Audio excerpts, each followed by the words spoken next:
Ok, Game 2, Cégep de Matane contre Cégep de Granby, séries éliminatoires en date du 6 avril 2026. Si on regarde la draft cette fois-ci, on a réajusté un peu le pick comparé à la Game 1. Là, on a ajusté en fait avec le H-ban parce qu'on trouvait que Matteo, qui est une des grosses forces de Granby, avait trop de liberté en fait dans les choix qu'il pouvait faire dans le match avec la hache. Fait qu'on l'a relimité sur une Yunara. Il va avoir un gros impact encore une fois en teamfight, mais au moins beaucoup plus limitant que la hache où est-ce qu'il y a de l'agency pour faire des plays dans les side lanes. Au moins, du côté de Matane, on a des excellents outils pour gérer avec un single target. On a des dégâts pour tuer le Mundo. J'aime beaucoup notre comp, le type un peu death ball qu'on appelle en fait les grosses boules où est-ce qu'on est capable de juste marcher ensemble dans le teamfight. Ça devrait relativement bien aller. Mais on va voir comment que Matane va être capable de gérer tout ça.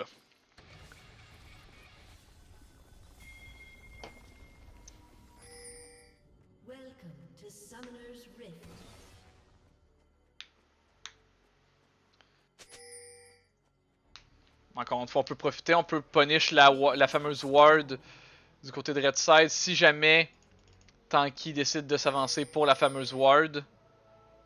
Et il va décider d'y aller. Oui, il va décider d'y aller. Je pense qu'on se demandait justement il était où parce qu'on n'a pas vu la ward probablement du côté de la bot lane. La fameuse ward qu'on trade toujours dans les récentes semaines, je vous dirais.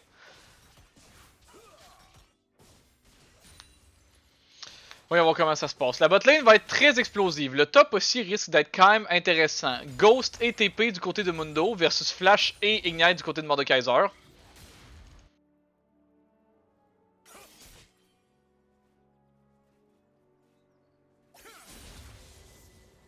Sky sur un champ qui est encore une fois un petit peu plus similaire au niveau de l'engage. On va avoir une grosse frontline encore une fois qui va être dure à passer au travers.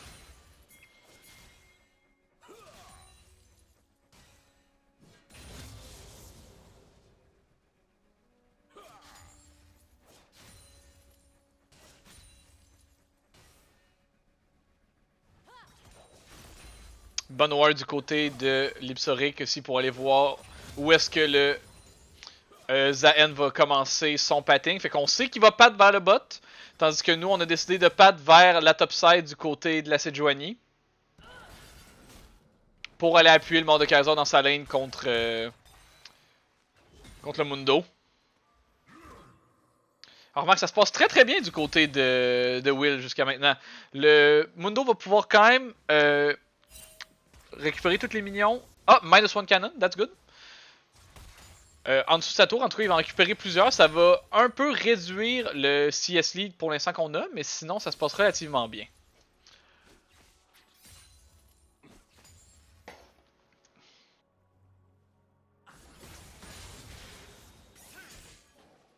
On a un first blood du côté, oh my god, du côté de la bot lane. En fait, c'est un trade kill.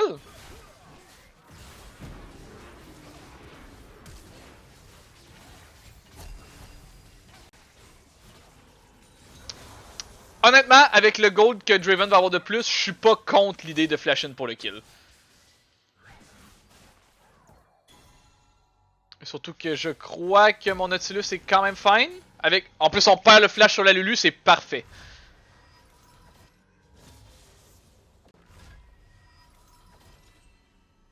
Pendant ce temps-là, on va pouvoir get le Scuttle Crab au top du côté de la Sejuani. La lane qui se passe toujours bien du côté de Will au top. Plus de potions d'un bord comme de l'autre. Le mid se passe assez bien aussi. Toujours la potion de up du côté de Nathaniel. De Ashiok.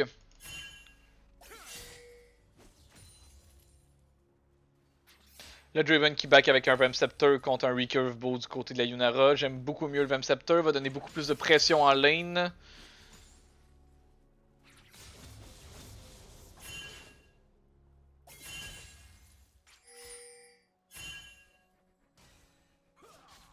En ce moment, la wave est encore une fois dans un bon spot pour mon bot. Au moins, en ce moment, on n'a pas besoin de faire trop attention au Draven pour qu'il y ait l'explosion de stack qui vient déjà de de collecte son premier petit bounty à genre 115 gold, je crois qu'il va...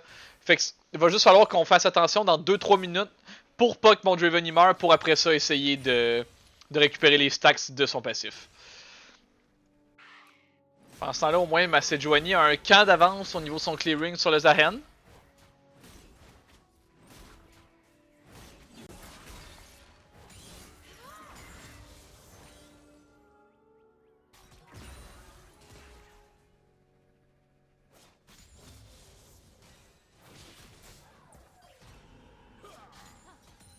On est capable encore une fois d'appliquer de la très bonne pression du côté de Matan. On a encore 10 CS up du côté de Matan.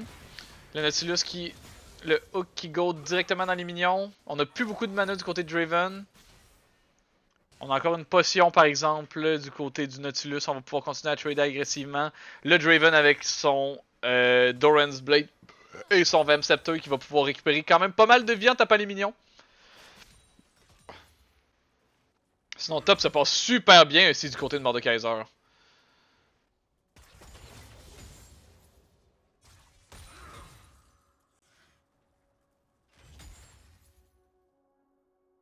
Après ça, on regarde pour un play au bot avec mon Yone. On est capable de punish. Oh oui, le triple ult de Ashiok sur le Yone. Et c'est, oh my god, c'est magnifique. Quel roam de Ashiok sur le play. On va revoir le play.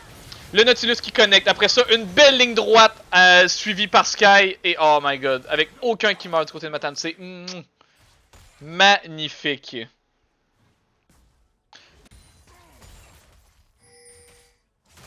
Puis après ça, ça permet pendant ce temps-là de récupérer le premier dragon de la partie du côté de Matan. Avec la TP du Nautilus. Après ça, le trading qui continue. Avec le Draven qui a l'avantage d'XP. L'avantage de gold. Il y a un ult de up.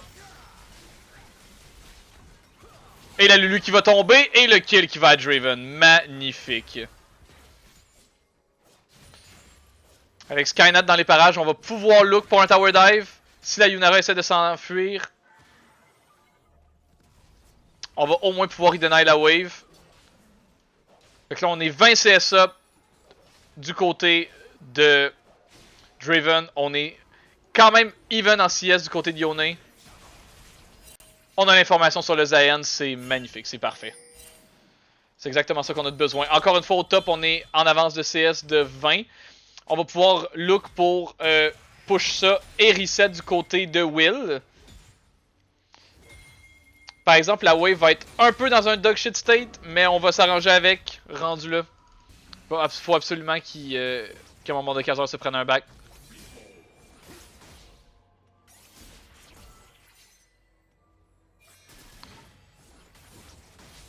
Un Bramble Vest, c'est fine. Va être une grosse frontline. Son but, ce sera pas vraiment de kill, ça va être au moins de neutraliser les champions adverses. Faut qu'on fasse attention, par exemple, on a Nautilus, le ult de Yone qui miss au mid, par exemple. Mais en fait, c'est probablement qu'on a Flash et Ghost, c'est ça, du côté du Rise. Pendant ce temps-là, on va pouvoir au moins TP back du côté de Yone. Fait que les grubs sont contestables. Mon Nautilus a pris le temps de bouger aussi. Faut juste être patient. La TP de mon Yone sera pas particulièrement rapide. Mais le Rise est catché ici. Il n'y a plus de summoner. Et c'est juste un kill. Big, boys. Really good. Là, on est back. Pendant ce temps-là, on est capable de collecter 2 grubs sur 3. On a un Drake d'avance. Mon Draven il est super en avance. Mon Yone est super en avance. La game est dans un excellent état pour Matan. Je vais avancer un peu pour essayer d'être en live.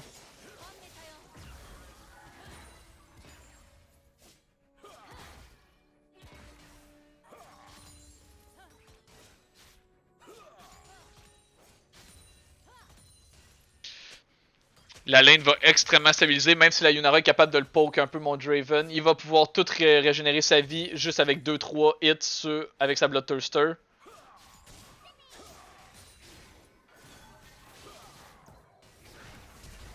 Plus de flash du côté de la Lulu, c'est parfait.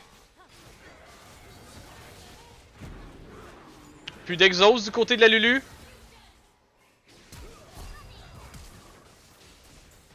Ah, mon Draven a flash un petit peu agressivement, mais il va pouvoir régénérer sa vie du côté avec sa Bloodthirster. Ça regarde, on collapse à 4 du côté de Matan pour faire un dive sur la bot lane. Le Zayn est là pour couvrir, mais il va juste probablement... Il va devoir utiliser son ult out. Faut faire attention, là, Lulu a un polymorph. Matan regarde pour dive le tout. Mon Draven a récupéré beaucoup de vie.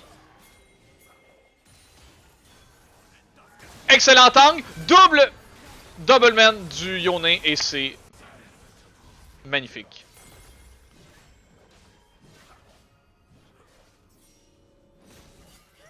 Encore une fois, très beau dive exécuté du côté de Matan. On est 5000 gold d'avance à 10 minutes. Je répète, on est 5000 gold d'avance à 10 minutes.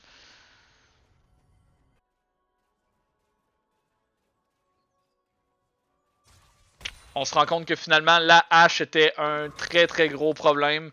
Pas à ce stade-là de la game, mais le fait qu'on est très dépendant en fait de la Lulu du côté de Yunara pour pouvoir hit, aide vraiment beaucoup Zekro puis Lipso dans leur agency en lane. Puis sinon, ben que dire en fait des ults de Ashiok qui ont été flamboyants jusqu'à maintenant. La game est toujours pas finie par exemple. Si on regarde après ça avec les timers d'objectifs, le Drake va spawner. Faut qu'on essaye de regarder pour sécuriser la Dragon Soul la plus rapidement possible. Surtout avec l'avance qu'on a.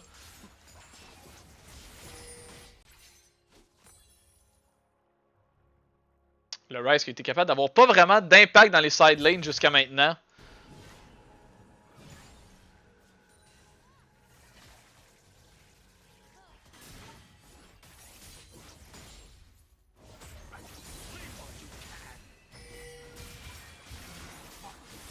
Le Ryze.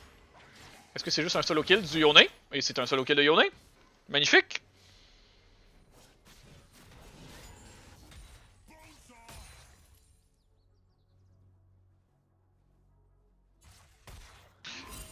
Le Mordekaiser aussi qui a complètement neutralisé une des grosses threats avec le Mundo en lane. Faut juste faire attention de ne pas mourir par exemple. Ça va être une des parties importantes. Parce que si le Mundo il devient un petit peu en avance, il va être pas trop dur à tuer parce qu'on a quand même des bons outils avec le Mordekaiser et Lyonné que maintenant qui est complètement ahead. Mais il va falloir être vigilant malgré tout. Surtout que ça va être le point d'attaque parce que le Mordekaiser est low life. On peut se prendre un timing de reset. C'est parfait. Le Mundo va être un petit peu en avance au niveau du tempo, mais de quelques secondes seulement. Un autre kill du côté du bot. Un double... non, c'est qu'on get le Drake en même temps. Et la tour. La Lulu qui reste toute seule en dessous de sa tour. Alors que la tour va tomber. C'est magnifique. Si on avait voulu, on aurait peut-être même pu follow-up avec un ult sur la Yunara, mais rien de trop dramatique. La tour au mid qui est tombée, c'est un gold lead de 8000 du côté de Matan à 12 minutes de jeu.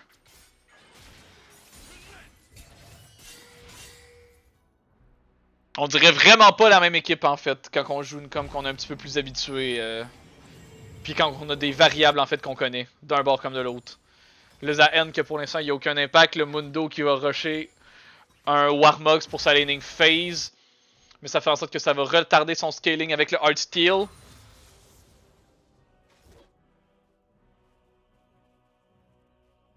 Puis avec mon Yone qui est complètement ahead, le Mundo va juste pouvoir se faire melt. On a un Ignite aussi pour réduire le healing du côté de Lipso et du côté de Will. Quoique je crois que si on fait juste regarder le Nautilus, il y a Spellbook comme Summoner Spell. Donc il va juste pouvoir adapter son Summoner selon ses besoins. Mon Draven qui va bientôt avoir sa Infinity Edge d'ici à peu près 2-3 minutes. Alors que la Yunara est toujours pour l'instant homeless avec aucun item à sa disposition. On a juste à laisser Zekro et Lipso au mid pour s'assurer d'avoir de la pression pour pouvoir envoyer un ou l'autre dans les side lanes.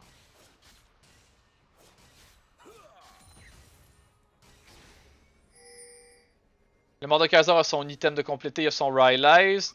Il va être très dur à tuer si jamais on look pour faire un play. Surtout avec Robogang qui a 2 niveaux derrière le Mordekaiser qui va peut-être même bien... Il est à la moitié de son niveau 12. Mais pendant ce temps-là, on n'a pas le choix de laisser la bot lane au bot pour qu'elle continue de farmer. J'imagine que c'est ce qu'ils disent que leur wincon est probablement en ce moment leur AD. Donc on va laisser le Ryze faire ce qu'il peut pour wave clear, mais éventuellement le Draven et le Nautilus vont devoir get la tour. Pendant ce temps-là, malgré tout ça, on applique beaucoup de pression en side lane. On a brûlé le ult de Yunara et de Lulu simplement pour le ult de Ashiok. Et pendant ce temps-là, on est juste capable de continuer à push à l'infini la mid wave avec ma bot lane. On va peut-être tenter de overload le side de Yone par exemple. Faut juste être vigilant. On a spoté le Zayn sur la ward, c'est parfait. Le Draven est pas en danger, la Sejuani est là. Il fait beaucoup de dégâts. On a 1300 gold, on a l'Infinity Edge en back.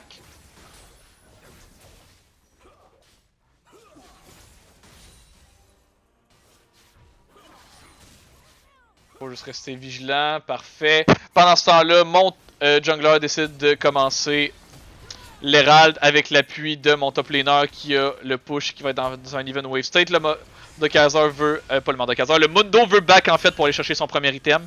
Non, il va décider de juste push la wave finalement. Dans ce cas-là, on pourrait simplement décider de renvoyer Will au top pour pas qu'il perde toute sa wave au complet. On aurait peut-être pu juste quitter plus tôt tout simplement. Le Zayn est pris hors de position. On a flash. On a encore aussi beaucoup de gold du côté de Yone. On a brûlé un summoner, je crois, pour rien. On field peut-être un peu trop. On a juste à jouer, par exemple, la Dragon Soul. Le Soul Point qui va spawner dans 1 minute 20. Continuer d'appliquer de la pression comme on le fait depuis à peu près 3-4 minutes avec le Draven au mid. On a 2 items contre 1 du côté de la bot lane.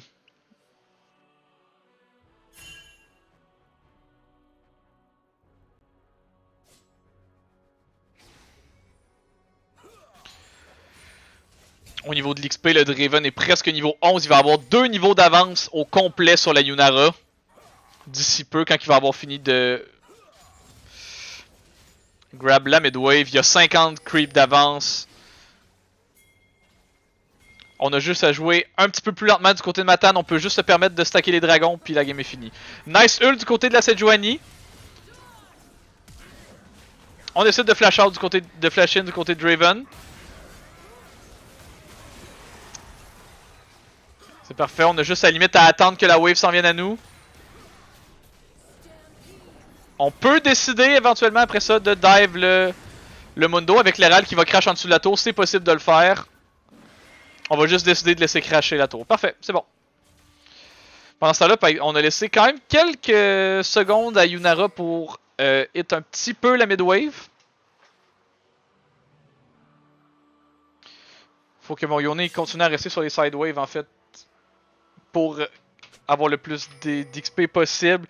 Surtout qu'avec ce que je vois ici, encore une fois, on back qui va avoir sa Infinity Edge.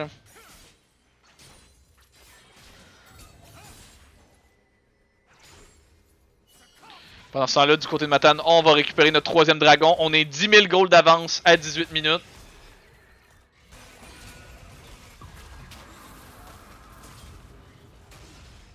On se sent confiant du côté de Mordekaiser.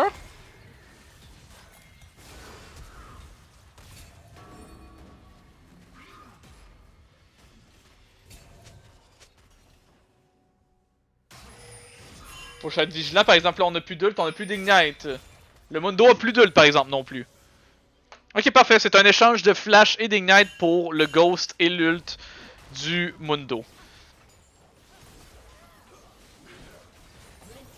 Pendant ce temps-là, on connecte avec le hook sur Lulu qui est obligé de brûler son ult. Si on regarde pendant ce temps-là, mon Yone peut juste continuer à farmer les jungle camp. Il a maintenant son Infinity Edge de compléter.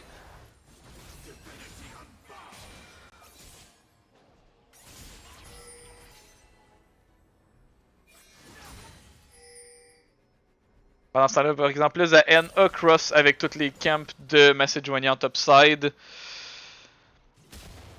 En ce moment, par exemple, la comp de Granby est très low dégâts. Ça va prendre beaucoup de temps avant qu'il soit online. Pour être capable de gérer le Mordekaiser et ma Sejuani. Et même le Nautilus en frontline qui va être très tranquille. On a la soul pour Matan qui va spawner aux alentours de 22 minutes 40. Ce qui va être une soul qui est relativement tôt dans la partie. Avec la tour qui est tombée, on peut juste continuer d'appliquer de la pression du côté de Draven. On a encore un item au complet en avance sur la Yunara. Donc on peut se profiter de ce item advantage là pour appliquer de la pression. Du côté du top, on est niveau 14. On farm très très bien des deux côtés. Pendant ce temps-là, par exemple, on perd mon mid qui, encore une fois, se fait collapse par beaucoup de members de Granby.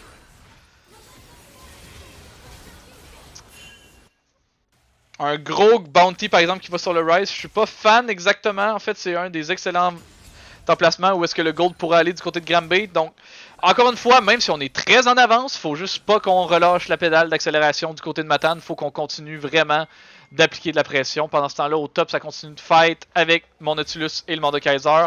On envoie la Sejuani. On envoie tous nos membres, en fait, pour essayer de catch des membres de Granby.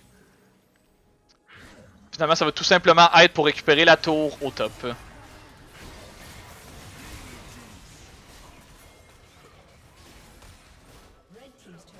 On est très deep du côté de Matane, mais le Mundo a plus d'ult.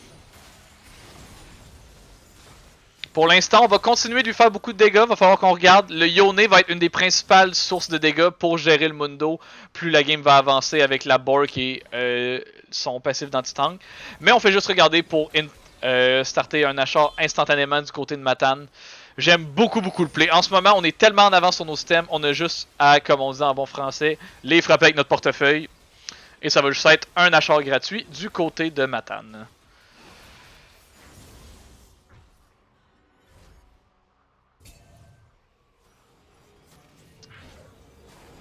En ce temps-là, mon Draven a presque son troisième item de complété. Mon Mordekaiser, essentiellement, va avoir bientôt son deuxième item aussi.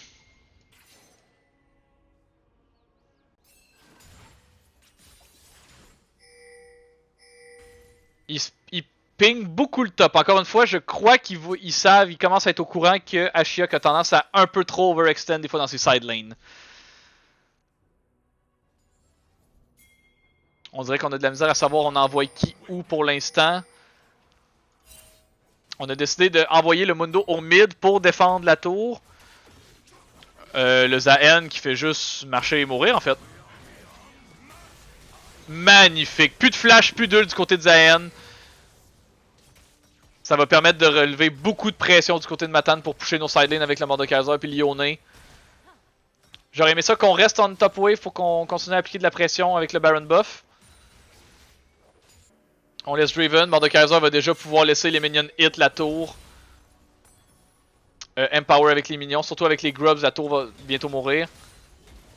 On peut juste le ult, non?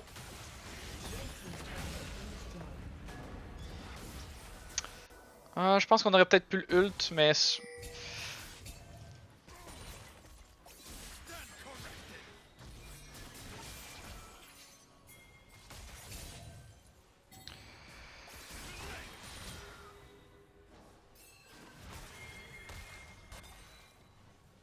On empêche le Mundo stacking. On voit énormément les dégâts du Yone en ce moment sur le Mundo. Le Mundo est du papier. Il a 4000 HP, mais avec son...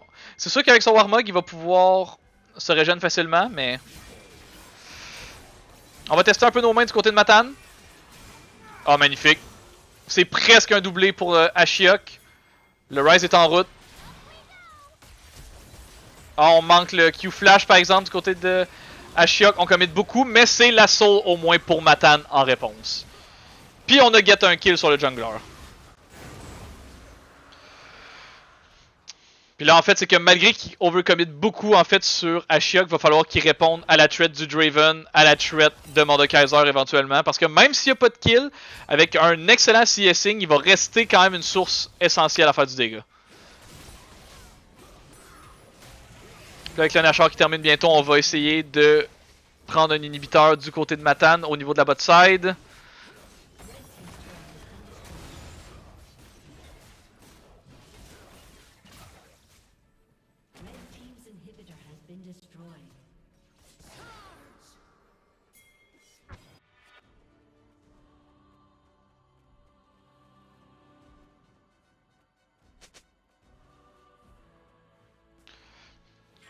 Ashiok a bientôt son troisième item de complété. Si on regarde les Power Spike, Draven a à peu près maintenant aux alentours de 60% de Critical Chance.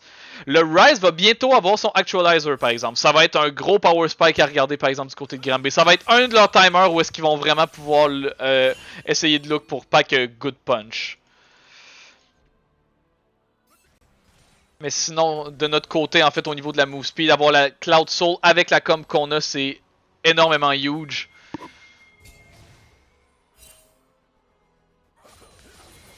Je vais essayer d'avancer pour qu'on soit le plus possible en live. En ce moment, de ce que je vois, avec la pression du Mordekaiser sur la bot side, la principale target, c'est... On va regarder au bot. Ah, très très proche du côté de Will pour son 1v1 par exemple. Par exemple, ça va donner le Actualizer à Ryze. Encore une fois, c'est très très proche. Au moins plus de flash du côté du Ryze, plus de Ghost. On n'a pas le choix d'utiliser les items. On tient quand même bien la tier 2 au top, malgré tout, du côté de Granby. Par exemple, il faut qu'on fasse attention, on est dans un main disadvantage.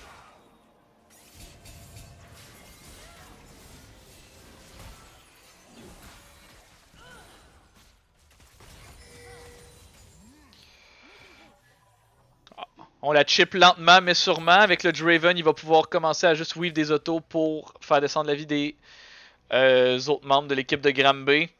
La Warmog du Mundo aide beaucoup en fait au sieging. Il peut juste se faire poke à l'infini puis regen rapidement.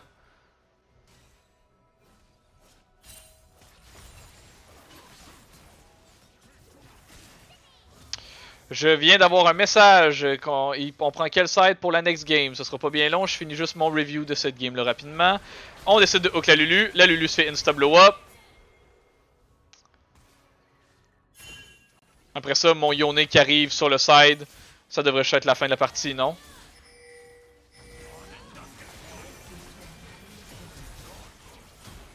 Très beau combo. Et c'est juste une grosse meatball. Le Ryze, malgré son Actualizer, il va pouvoir... Il se fait death round par le Mordekaiser. Il va go back. Il va se faire une auto du Draven. Et la game est terminée. Donc, 1-1, la série Matane contre Granby. On s'en va en match 3. On se revoit dans quelques secondes.